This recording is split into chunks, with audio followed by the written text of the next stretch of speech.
Desde La Habana, Cuba, te doy la bienvenida a Con Género, un espacio que promueve el diálogo y la equidad entre todas y todos. Soy Maicel Bello Cruz y ya te invito a que me acompañes. Hoy nuestro tema en perspectiva se lo dedicaremos al papel de las mujeres en la independencia de Venezuela, especialmente la batalla de Carabobo. En Batallas por la Equidad conoceremos la lucha de las familias homoparentales en los Estados Unidos y en Cultura con Género le echaremos un vistazo al documental Her Love. A propósito del mes del orgullo LGBTIQ, en el cual se celebran diversas actividades para visibilizar las distintas expresiones de género y orientaciones sexuales, en Senegal hicieron una manifestación contra los derechos de este colectivo ampliamente discriminado en el continente africano. Pour lancer un message clair aux autorités politiques de notre pays. S'il vous plaît, messieurs et madame du gouvernement, arrêtez le déroulement de l'agenda pour la non-discrimination basée sur l'orientation sexuelle et l'identité de genre au Sénégal. En la ciudad capitalina de Dakar, la protesta tuvo como objetivo solicitar que la homosexualidad sea considerada un delito, lo que incrementa las acciones de odio y vulnera aún más los derechos de este colectivo. Si vous ne voulez pas vivre comme nous, il faut aller autre part. Parce qu'il y a des pays où on accepte ça, il faut aller là-bas. Mais nous, dans notre pays, nous ne voulons pas ça. Bien, si tu le fais, tu te caches.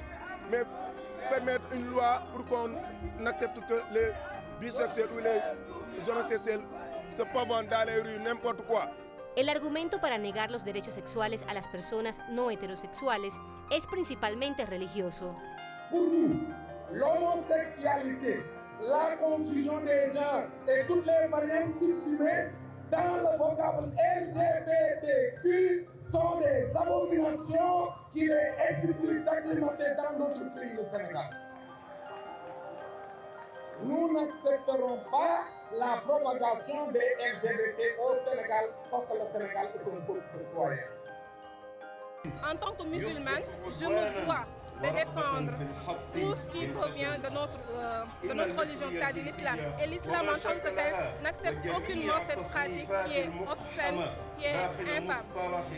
Senegal es una nación musulmana profundamente conservadora, en la que ser homosexual puede significar un peligro mortal y el odio por orientación sexual es ampliamente aupado por líderes religiosos, que los amenazan públicamente con quemarlos o matarlos si llegan a descubrirlos. Acciones que son calificadas por activistas como homofóbicas y como un peligro inminente para el colectivo LGBTIQ del país, en el que se ha descartado repetidamente la despenalización de la homosexualidad. El primer ministro húngaro Viktor Orbán es acusado por el colectivo LGBTIQ de su país de atentar contra el derecho de las minorías sexuales con un proyecto de ley de su partido que busca prohibir la publicidad con contenido LGBTIQ o que muestre a los homosexuales o personas trans como parte de la normalidad, además de los programas educativos que crean conciencia sobre el trato respetuoso de las personas no heterosexuales, alegando que estos deben prohibirse en las escuelas. El borrador del proyecto de ley prohíbe la venta y circulación de libros, películas y cualquier otro contenido dirigido a niños y jóvenes y que describa una sexualidad diferente a la heterosexual, así como información sobre la reasignación de género. En el proyecto de ley, argumentan que las medidas obedecen a proteger el derecho de los niños a su identidad de género tal como fue concebida al nacer. Las medidas han sido fuertemente criticadas por las organizaciones de derechos humanos, quienes afirmaron que si la propuesta es aprobada por el Parlamento, la libertad de expresión y los derechos del niño se verían severamente restringidos. De acuerdo a una encuesta realizada por ONUCIDA en América Latina y el Caribe, hasta el mes de abril, el número de personas que no tenían acceso a tratamientos antirretroviral había ascendido a 21%. Y entre las más afectadas están las personas de los grupos LGBTIQ+, que se han visto limitados a movilizarse por no ubicarse en los días previstos para que las personas pudieran salir a trabajar o hacer sus compras. El 30 de marzo de 2020, el gobierno de Panamá impuso fuertes cuarentenas para contener los contagios por COVID-19. La medida establecía días para los hombres y las mujeres y dejó al colectivo LGBTIQ fuera de estas medidas. Esto generó un reclamo de parte de la militancia sexodisidente, principalmente la población trans, que al verse afectada por el encierro tuvo que recurrir a solicitar ayudas sociales para sobrevivir a la pandemia y las cuarentenas, pero la incertidumbre y las preocupaciones era mayor para las personas VIH positivo. Según el Ministerio de Desarrollo Social del país, el 90% de la población que se atiende en los abordajes sociales son trabajadoras sexuales. Te propongo hacer una pausa. Al regreso conoceremos la participación invisibilizada de las mujeres en las luchas por la independencia de Venezuela.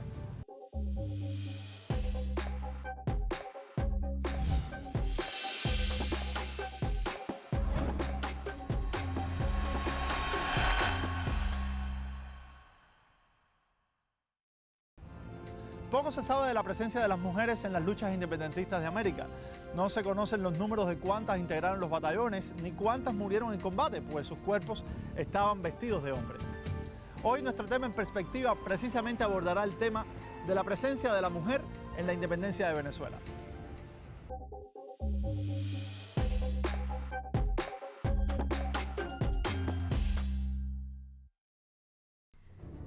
Las guerras que se han librado en el mundo por la defensa o control de territorios han sido contadas principalmente por hombres, blancos, adinerados, heterosexuales y cristianos. Esto tiene como resultado que se haya dejado de lado a mujeres, negros, mulatos, zambos, indígenas y apoliteístas. Yo, por lo que uno va leyendo, la participación es yo diría que en casi todos los órdenes de lo que pasa en la guerra, de la vida de la guerra. Por lo general al pueblo se le ve, a las mujeres del pueblo se le ve solo como troperas, no se les ve en puestos de mando, y por lo menos Juana Ramírez la Avanzadora, que dirigía una batería de mujeres afro, esas mujeres fueron no solamente como enfermeras, como cocineras, también empuñaron las armas y también en momentos fueron decisivas en esa batalla, como en la batalla de Maturín. En la batalla de Maturín va perdiendo la batalla los patriotas, y Juana es una de las que asume junto con su batería de mujeres y toman el Alto de los Godos, ¿no? Bajo las órdenes de Piar. La historia, como la conocíamos, reconoce en las mujeres el papel de troperas, pero no fue ese el único papel que ellas desempeñaron. Las troperas eran las que acompañaban, muchas de ellas, y sí iban con sus esposos, pero se encargaban de la logística. Ellas las que tenían que ver. Fíjate que también a veces se habla de ellas como de manera despectiva, ¿no? ¿Quién cargaba el agua? ¿Quién movía municiones de aquí para allá y de allá para acá? Por ejemplo, en muchas de las batallas y sobre todo en Carabobo, los cañones de esa época se recalentaban y había que estarle echando agua a los cañones para que no se recalentaran, ¿no? Entonces, ¿quién cargaba esa agua? ¿Quién empujaba muchas veces carretas? No solamente los hombres, ellas también. Casimira Monasterios es doctora en Historia del Arte e investigadora de la participación de las mujeres afro en las diferentes batallas que se libraron en Venezuela y el continente para lograr la independencia de la colonia española. Su experiencia y pericia en el tema permite conocer aspectos esenciales para completar el relato inconcluso de la historia patria venezolana. Fíjate cómo hablamos de Pedro Camejo y no hablamos de Juana Andrea Solórzano la Bizarra, que no se le decía la Bizarra por casualidad, se le decía la Bizarra por su valor, por su arrojo, por su capacidad en la batalla, en la lucha, ¿no? Pero siempre hablamos de Pedro Camejo hasta ahora que comenzamos a hablar de ella, ¿no? De Juana Ramírez la Avanzadora, sobre todo la literatura oral, la oralidad conservó de ella, de Juana Ramírez la Avanzadora y de Marta Cumbales, y eso hizo que entonces los historiadores y sobre todo historiadoras comiencen a buscar, porque si se mantiene en nuestra literatura oral es por algo, ¿no? Entonces comienza como historiadora a buscar documentos, a buscar y atar una cosa con la otra y ver que hay todo un ejército, todo un batallón de mujeres dirigido por Juana. Figuras como la de Juana la Avanzadora son reivindicadas en la historia reciente. Historiadoras dedicadas a mostrar el aporte de las mujeres en la independencia han puesto a la luz a muchas de esas heroínas que protagonizaron nuestra verdadera historia. Se le dice la avanzadora porque ella siempre iba en primera línea, y en esa batalla en Maturín, ella actuó con gran arrojo. En medio de la balacera ella se pone delante y atraviesa todo ese campo y toma con esas mujeres el Alto de los Bodos. Y eso de alguna manera decide la batalla. Y así, cuando vas viendo en diferentes batallas, en diferentes momentos de nuestra guerra independentista, vas viendo cómo las mujeres se suman en diferentes niveles, en diferentes roles. Pero bueno, la historia hasta ahora la han hecho los hombres, y no solamente hombres, o sea, la historia nuestra es una historia de hombres blancos, ricos, heterosexuales y cristianos. Además de Juana, otras mujeres fueron determinantes en las batallas. Inclusive muchas de ellas fueron las verdaderas responsables en algunas victorias y ocuparon cargos importantes entre las tropas. Ellas todas tuvieron después también, fueron ascendidas. Está Marta Cumbales, que es de Guiria. Juana Ramírez era de Chaguaramas, pero desde niña vivía en Maturín. Y Juana era hija de una manumisa, ¿no? O sea, una esclavizada que ya iba a ser libre. Marta también era de una familia de esclavizados. Y así todas esas mujeres venían de familias que eran esclavizadas, libertas. Pero esas mujeres no solamente era que lavaban, planchaban, cocinaban, fregaban, empuñaban las armas cuando tenían que empuñar las armas. Muchas de ellas eran excelentes jinetes, como Hipólita, la nodriza del Libertador, que además fue una excelente jinete. Sino que además, y no solo las mujeres afro, hay un sacrificio que hacen las mujeres en la guerra, que es ceder su cuerpo. Porque la que va con el esposo va con el esposo, pero la que va sola, o cuando llega el ejército a un lugar. La historiadora e investigadora Casimira Monasterios atribuye esta falencia en la historia a la naturaleza patriarcal del sistema, que ha ubicado a las mujeres como botín de las guerras. Eso permanece hasta hoy. Y además, por lo general, las mujeres somos el primer botín de guerra, ¿no? Por supuesto, cuando eres botín de guerra eres violada, pero cuando la mujer cede su cuerpo por convicción, yo creo que es el sacrificio más grande que hace una mujer. Y esas mujeres tuvieron que hacerlo, y yo creo que en la de nuestra guerra de independencia, independientemente inclusive de la condición de clase, ¿no? Pero Casimira destaca que era tal el compromiso de las mujeres en la campaña de independencia que incluso aportaron sus propios cuerpos para satisfacer las necesidades de los soldados. Bueno, se trata de que los soldados pudieran satisfacer sus necesidades sexuales, y entonces hubo mujeres que se dieron su cuerpo para eso. Estos detalles, que van más allá del enfrentamiento cuerpo a cuerpo, también han sido suprimidos de los folios de la identidad histórica de los países. Porque eso casi no se habla, ¿no? Hay mucho más en las sociedades cristianas, sino que lo lees entre líneas, lo entresacas. Algunas podían después ser mal vistas, otras no. Pero sí lo que se entiende es que hay un sacrificio, que no solamente es de lo que se habla lavar, sino que a veces hay algunos autores que te lo dejan así como, bueno, y el heroísmo de las mujeres de tal parte fueron tales, entonces con unas frases así que tú cuando lees y te fijas bien, de eso es que están hablando. Lo que pasa es que casi nunca se dice explícitamente, ¿verdad?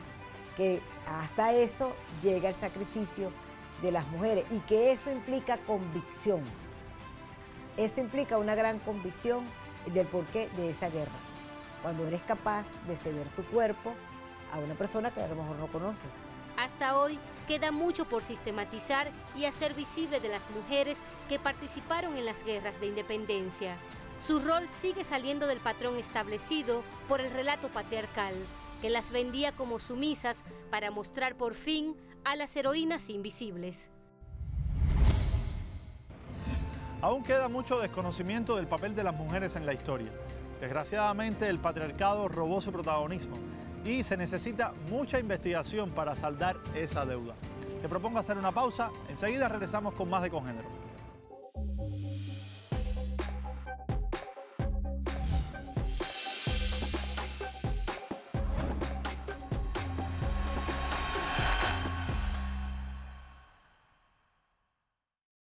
Hoy en Batallas por la Equidad conoceremos el trabajo de las familias homoparentales en los Estados Unidos en pos de que se reconozcan sus derechos, ya que existen muchos grupos fundamentalistas que intentan vulnerarlos.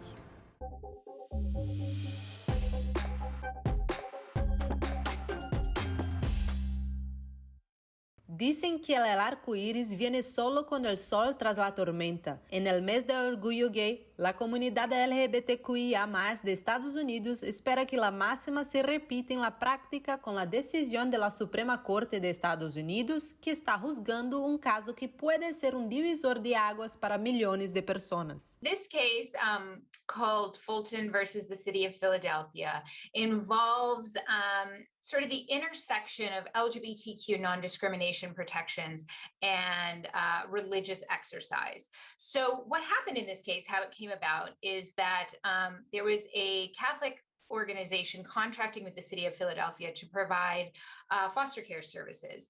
And Philadelphia had found out that the organization was discriminating against same-sex couples, not certifying them to be foster parents. So then at that point, the city decided to rescind its contract, saying that it's violating the city's non-discrimination policy. Con el respaldo en el hecho de que la práctica y la expresión de la religión es un derecho asegurado por la Constitución, la organización católica insiste en decir que no ha violado las reglas, ya que redirecciona a las parejas homoafectivas. The Catholic agency offered to the city officials a fantastic accommodation where they said, we will refer any couple that ever comes to us to one of the 29 other agencies that partner with the city.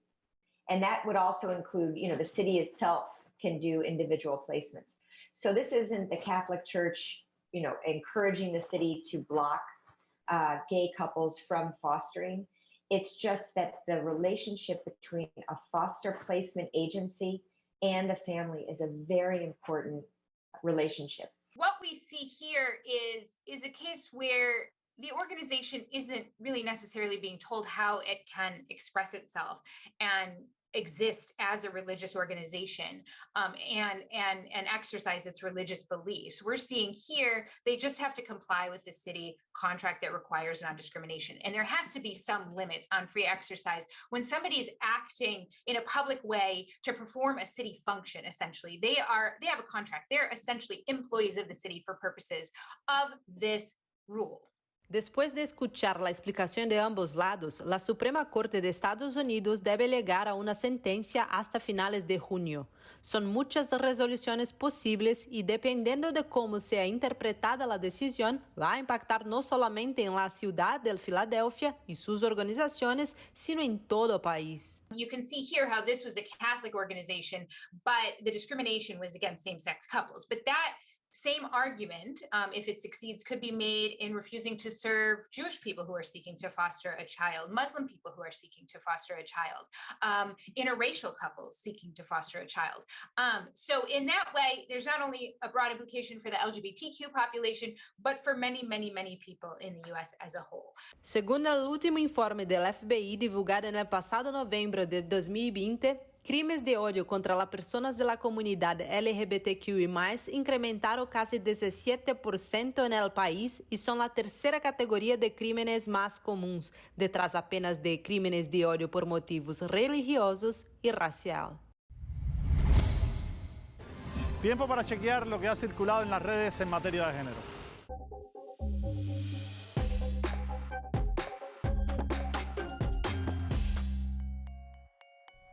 Esta semana en la red social Twitter, la Red Comunitaria Trans de Colombia denunció el asesinato de una de sus integrantes. Con dolor profundo, queremos denunciar que encontramos el cuerpo sin vida de Luciana Moscoso. Su cuerpo llevaba 2 días sin vida en su apartamento cuando la encontraron. A más de 100 días de la desaparición, familiares y amigos se siguen preguntando ¿dónde está Tehuel? La cuenta @Flakerovich comparte el siguiente video. ¿Dónde está Tehuel? ¿Dónde está Tehuel? ¿Dónde está Tehuel? ¿Dónde está Tehuel? Al respecto, el usuario @LicBuenosAires comparte fotografías de lo que fue la concentración de antorchas en Plaza de Mayo, donde exigieron la aparición del joven trans desaparecido hace más de 3 meses. Luego de este recorrido por la web, te recuerdo que puedes seguirnos a través de nuestras cuentas en Twitter e Instagram, @TelesurConGénero. Hoy en nuestro segmento cultural te propongo conocer acerca de un cortometraje documental que fue premiado en el año 2020 y que reafirma las paternidades responsables y la identidad afroamericana en los Estados Unidos.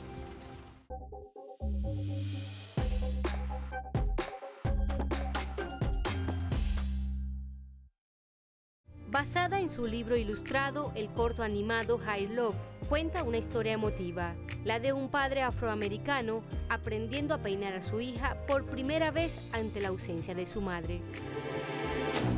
See? Now wasn't that easy?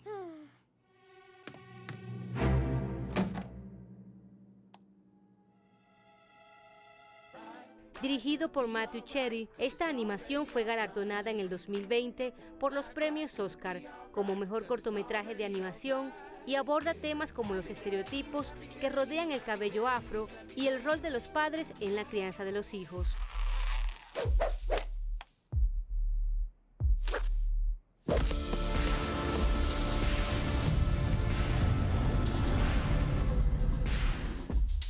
I Love reproduce la vida de una familia cuya madre sobrevive al cáncer y muestra cómo el ritual de un padre que al peinar a su niña simboliza amor y cuidado. En el cortometraje se refleja también cómo los peinados representan para la niña un nexo con su madre, parte de su identidad como afrodescendiente y además la manera de fortalecer el vínculo con su padre. Did it! That was so much fun. I knew you could do it.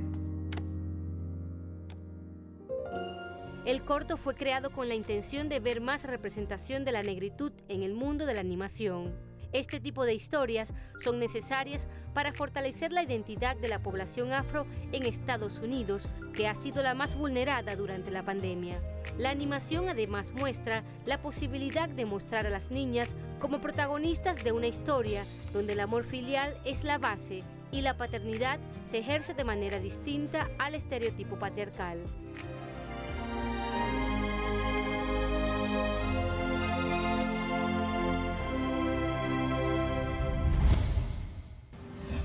Y así llegamos al final. Recuerda que puedes seguir esta y otras emisiones en nuestra página web, telesurtv.net, así como en nuestro canal de YouTube Congénero Telesur.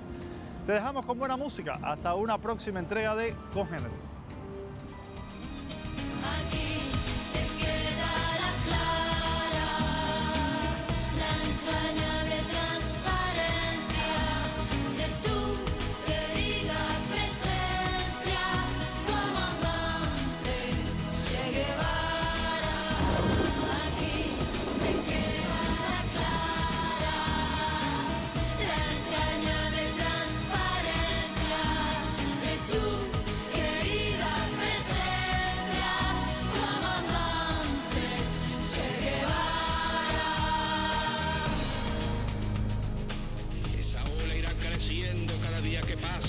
Esa ola ya no parará más.